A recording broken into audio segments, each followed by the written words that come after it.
Hey folks, welcome to InTheMoneyStocks.com's intraday analysis video, brought to you by the creators of proprietary price, pattern, and time methodology.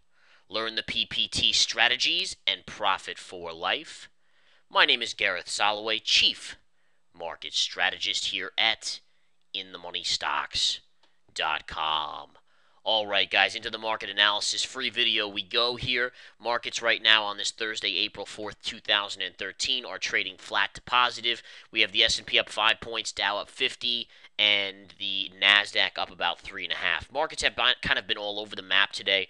We opened and pushed higher, making a high of the day in the first 30 minutes of the day.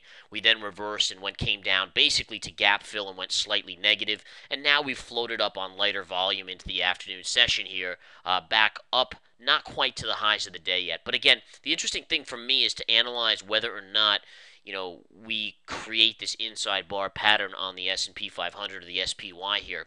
Now, an inside bar pattern would basically be taking the high from a few days ago right up here, that downward movement, and then the sideways inside bar consolidation. All right, so that inside, basically you're looking for choppy sideways action inside of this down move, which if that forms over the next few days would be a bearish pattern, especially if it forms on the daily chart, continuing to kind of close on or below the 20 MA.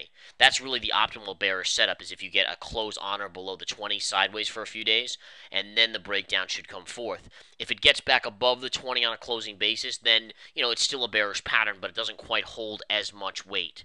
Okay? All right, so that's what we have going on there today. Again, the spiders here up 54 cents. We are seeing weakness in quite a few shares out there. I'm seeing Goldman down 18 cents, Exxon's down 16 cents, just flat to slightly negative on those. But then you have Apple trading down 3.5, Google down almost 12, and Baidu down about $1 on the day. A couple other stocks that are making good ground today. JPM's having a nice day, folks. JPM, a good bounce back after getting slaughtered yesterday. Good retrace today. But again, the same thing applies here. Wide range bars. When you see a wide range bar, oftentimes if you stay inside of that on the following few days, and again, we'll have to see how it trades the next few days, but you may have a bearish pattern setup. Now, the interesting factor about today, if we close positive, it will be the 12th straight day that we've gone up, down, up, down, up, down. So one day up, the next day down, alternating.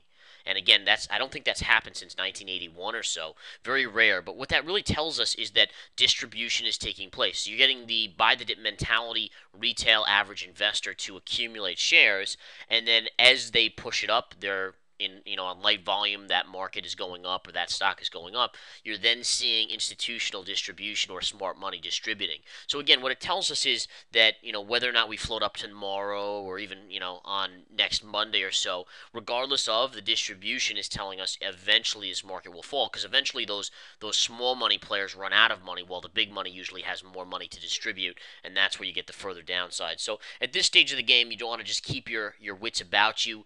Be aware that you have a rounded top formation starting in the spiders, and this is exactly what this is. You guys can see this kind of rounded top nature. One thing I'm kind of watching over the next few days into next week is, can we go up and take out the all-time highs on the S&P? Now, you might say, well, didn't we do that? Well, no, we didn't. We made a new S&P all-time closing high.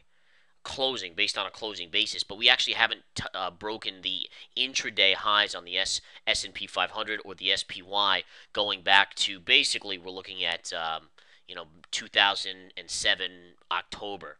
So anyways, that's something we'll just have to keep an eye on and follow up on. But if we go to the monthly chart, the reason why I'm kind of interested in this is because you can see the chart pattern on the monthly. This is your pivot high here. It was at 157.52, and obviously we haven't been up there. We've came within about 50 cents of it or 30 cents of it. But if we don't take it out, then you technically still have an MA pattern in formation. Even though it's one of the weirdest MA patterns I've ever seen, you still do have that as a possibility, which, again, it doesn't bear much on the short term, but on the long term, that can have a big implication, whether or not it's in play or not. So if we take out the high there, it's not in play, and again, that will limit the downside on the move down. We still should have a good pullback, a strong move down in the markets, but not as drastic as if that MA pattern is intact. So, these are just little tidbits I want you guys to be aware of and focus in on to kind of see how they trade out. All right? Couple other things to go over here. Let's take a look at some intraday charts here. First off, we'll look at JP Morgan. JP Morgan trading just underneath the 200 MA near the highs of the day here. Nothing really doing there. I don't see a good short. There's not enough volatility to go short off. You had the 200 little pullback already, but there's no subsequent play there. Goldman Sachs weak on the day, so Goldman's a little bit weaker today, down 45 cents. Really no trade there, no bullish pattern there either. No bearish pattern worthy of a trade. Let me take a look at Apple here. Apple's really, Apple in all fairness, as long as it stays above this 20, has a slight bullish side to it. Very slight, but it does. The only thing I don't like about Apple here is that the S&P has been pushing up over the last hour or two, and Apple's actually been consolidating. So, that tells me if the S&P pulls back, then this slightly bullish, and again, it's only slightly, but slightly bullish pattern would end up failing, and you could see a nice move down on Apple. So just watch and kind of pay attention, and I guess that's a good tidbit to kind of give you, is to just monitor the S&P or the spiders along with any chart you're looking at as a setup. If you have a bullish pattern, right, on XYZ, we'll just name any random symbols. So bullish pattern consolidation on XYZ, and the spiders have rocketed up, $3 in the last 30 minutes. Obviously, that's not a good sign for your stock, even though it's a bullish consolidation pattern. Why didn't it go with the markets? All right, because what happens when that market pulls back? Well, if it's already weak, if that stock's already weak and not breaking out with the market and just consolidating, more than likely it can see a pretty significant move to the downside. So these are little tidbits I want you guys to remember as we see Amazon pulling to the negative side here. I'm still short Amazon, folks, just to give you guys an update. And by the way, yesterday I told you I covered my Valero short at $39.95. Guess what the price is today on Valero? So I basically covered Valero right here, guys. And look at that. It's now up literally a buck. I don't know, it's quite a bit. I mean, a $1.50, $1.40 here at this stage from that level. So it just shows you if you read the charts correctly, you really should get the best entries and the best exits on your trade setups. Okay? Let me just see if there's anything else here I want to mention to you guys. We still see Google getting absolutely annihilated today.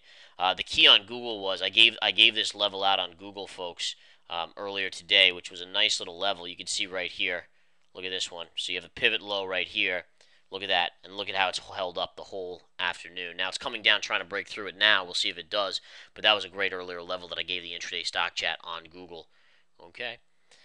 Just a couple other side notes here. Let's take a look at let's see, IBM. IBM's a weak one today, even though it's had a big bounce off the lows. With the market as strong as it is today, or at least positive, you could call the market a positive today. IBM down $1.57 today, so I'm short that one as well, in the money on that trade. So, again, here at In the Money Stocks, folks, all we care about is being on the right side of the trade. I don't care if it's long or short. I'm neither bull nor bear. I just read the charts and position myself and give my members here at InTheMoneyStocks.com the angle and the trade alert for which way to go, and kind of teach them the methodology as we go, and they can take the webinars as well. But that just gets us on the right side of the trade, and we just maintain an 80 to 90% success rate on our trades, and we go from there. So I encourage you all to come here to InTheMoneyStocks.com, take the 7-day free trial, join the research center if you're a swing trader or an investor. That's where you're going to find the most success with the swing trade setups, the daily videos, the market reports, you name it. Every day there's more stuff coming out, trade alerts, and so forth. All right, take care, guys. Have a great day. Join us here at InTheMoneyStocks.com.